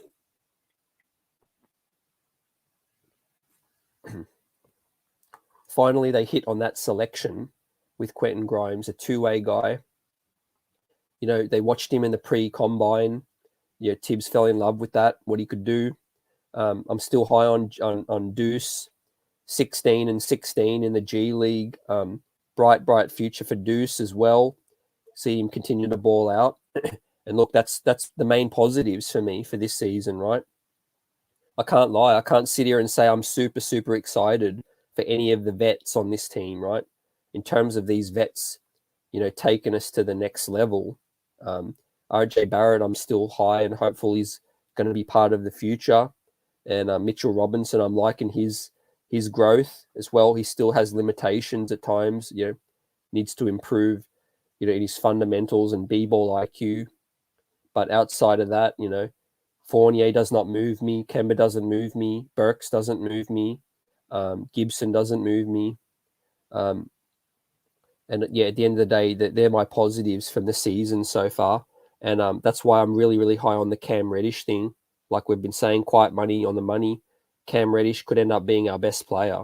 You know, as funny as it may sound, in 1 to 2 years, Cam Reddish could be the best player on this team if given the runway, if given the platform as well. And Mitchell Robinson, yeah, he has grown as a player. Nick Yak as well. I give him his flowers in just 30 minutes. Was 6 of 7 from the field, 17 points, and only a -1 tonight. So credit to him. His free throws though, ugly, 5 of 10 from the stripe. Mitchell Robinson needs to improve those free throws. and then that'll take his game to another level, right? Mitchell Robinson hit 3 more free throws, and he scores 20 points tonight, a double-double. He scores 20 points. Well, he got a double-double anyway, but it'd be a 20 and 15 game in 30 minutes if Mitch hit his free throws tonight. So yeah, that is another intriguing part of the Knicks' future. Mitch is up for a contract, so maybe the New York Knicks also, use him as an asset in a trade coming up. I wouldn't rule that one out as well. But with that said, let's wind out for today. This morning, appreciate you as always. The chat brought it tonight. Win or lose, you're always up in here with knowledge and facts and buzz and staying passionate as always. Keeping the streets buzzing. This is the chat show, and we're going to keep it rolling. We'll be back again on the weekend, and of course, look for the show tomorrow with Mark Berman of the New York Post, dropping around 4:30, 4 p.m. Eastern time as well. We'll be having a nice talk about what's all the latest and all the real topics going on right now. We're going to keep it buzzing like we always do, and let's keep it rolling. And I appreciate, as always, the chat. I'll shout everybody out on the outro, and let's get it. Salute, peace. See you on the next one.